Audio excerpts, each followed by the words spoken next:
Hey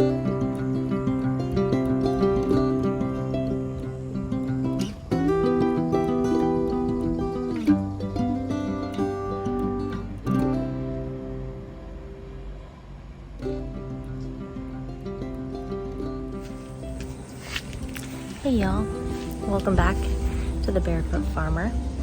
It is the middle of July in South Florida, and I have been away from my garden for just over a week, and we have gotten a lot of rain while I was gone. My garden is a complete mess.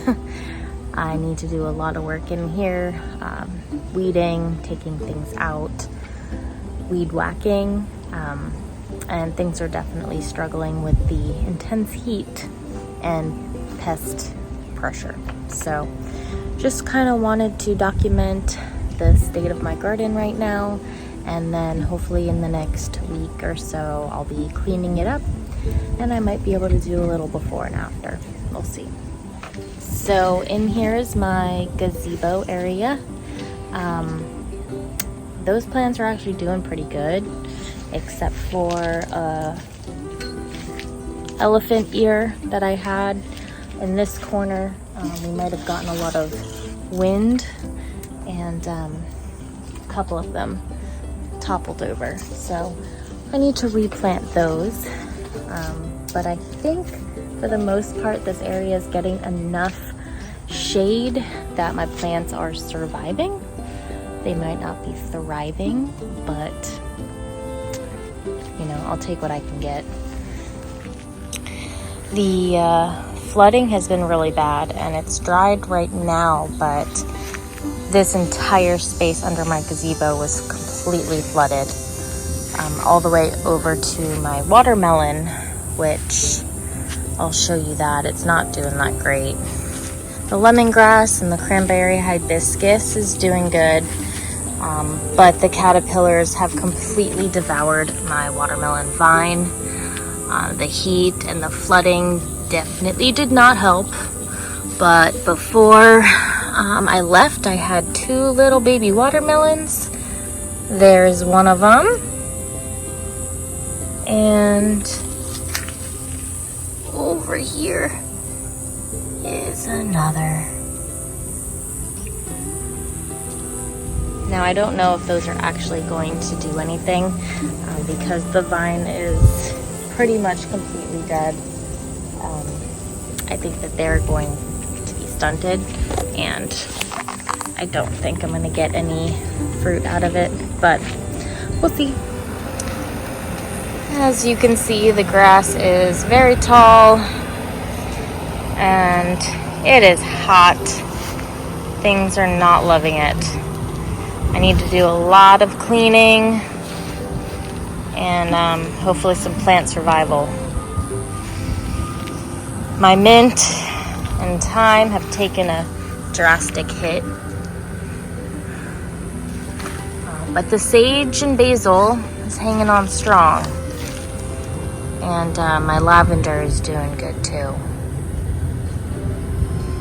These are little baby Suriname cherries that I took from a friend's yard under her tree, and to my surprise, I think they might all make it. I definitely thought I would lose probably half of them, but they're hanging on. My yucca, also known as cassava, is finally doing good. Got new growth on both of them, so I know they're gonna make it. Those won't be able to stay in pots. It will get too big, so once they grow up a little bit, I'm gonna have to put them into the ground somewhere and let them continue to grow. So my flower garden is pretty much done. The only thing left that's doing good in here is my milkweed, and I'm definitely going to keep all of these for the caterpillars and butterflies.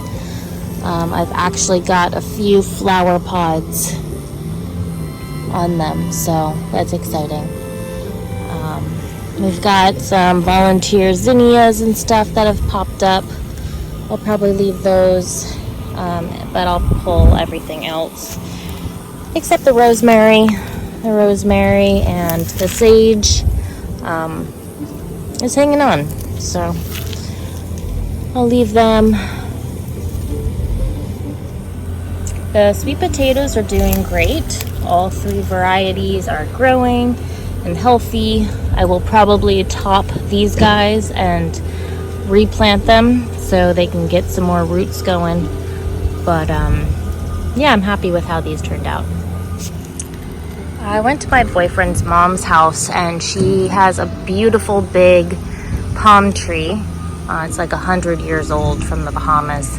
And there were a bunch of sprouted coconuts under the tree. So we grabbed them, working on potting them up. I've got some over here, but I am going to be working on getting the rest of them in pots and planting them, or trying to sell them. Over here, things are doing pretty good. I've got my red and green tea leaf, my big Suriname cherry, and cranberry hibiscus. Got this from my friend's house. That guy needs to get uppotted.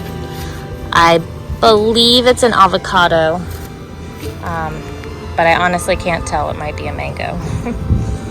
My roses, I got about 9 or 10 blooms. I need to cut them off to help with the new growth and new buds. Here's a new one. Over here is looking good. We actually have a couple berries on the strawberry tree ripening. There's 1 and 2.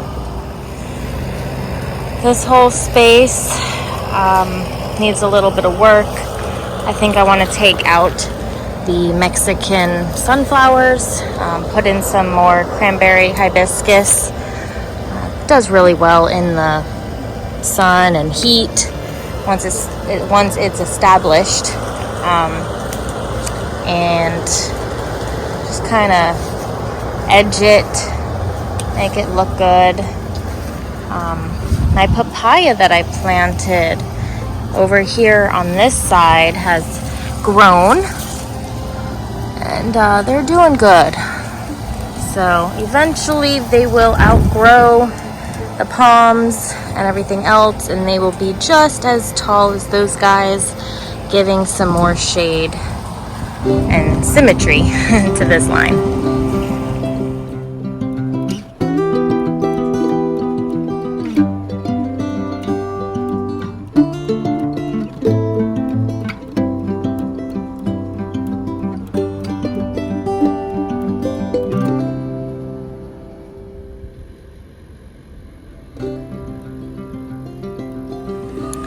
This little side space that I created is definitely growing slow. I didn't do a whole lot besides lay cardboard and some topsoil, and a lot of these guys are still in pots, so they're slow, but they're living. Nothing has died off, so just need to keep adding soil as I go. My trees are dripping with cotton right now. These are beautiful. I just love these plants. I got them from Oahu at a school garden, and the kids absolutely love them. And it would be really cool to spin and make something from these. But right now it just looks like we're growing little clouds. My Groot has a face full of dirt. All the rain has splashed that back up.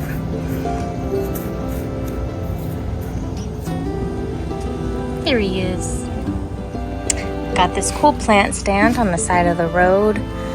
So we're gonna try to attach it to the house over here in this space so it doesn't fall down with the weight of plants or a heavy storm or anything like that. But I'm excited. It's a great score. My cucumbers are hurting.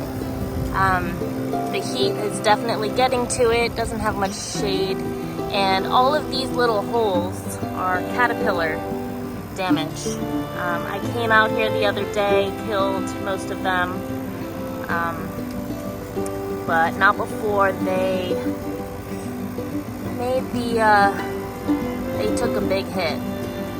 So actually right there, I don't know if you can see, is a itty bitty little worm caterpillar.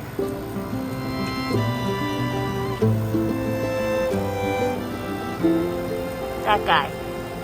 That's what they look like when they're little. And they will turn into bigger caterpillars and completely eat your fruit before they set. And you won't get any. So you gotta be on top of that, checking them literally every day.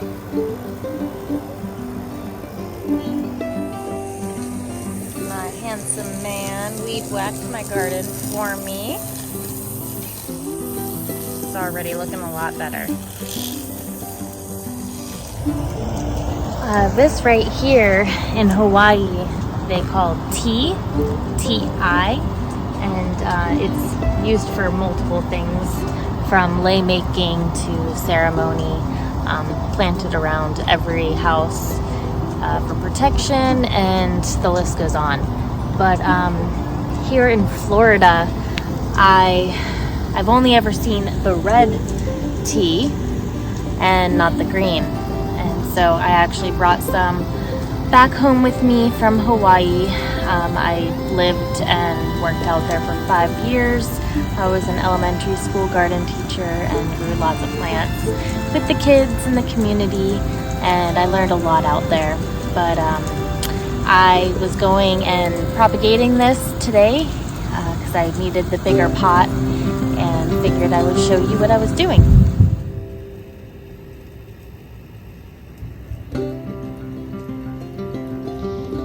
So there were 4 little sprouts that were on a plant that I just clipped off, and I'm cleaning up the outside leaves.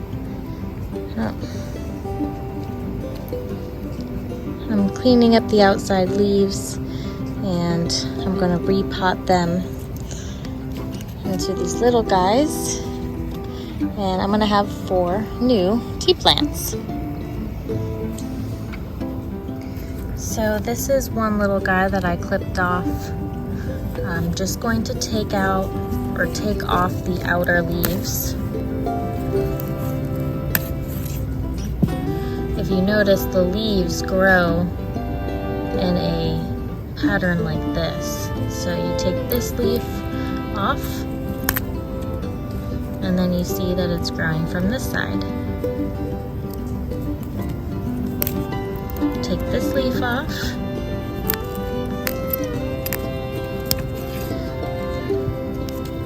and there you go. And in the very middle, you should have a growing tip. There it is. You don't want to cut that guy off.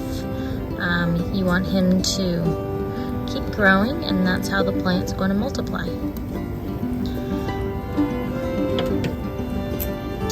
Just going to cut the outer leaves a little bit, and that's it. I'm going to go ahead and plant this guy in soil.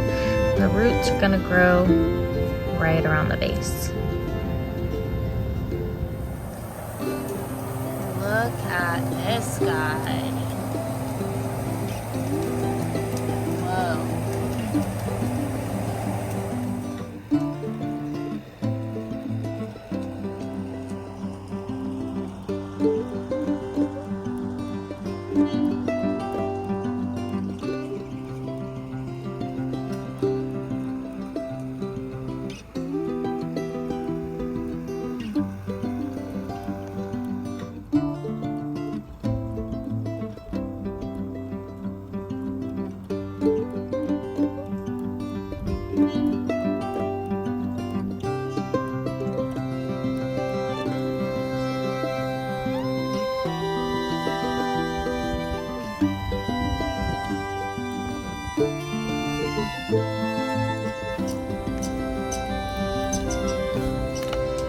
Thanks for joining us for our July 2022 garden tour. Say bye-bye.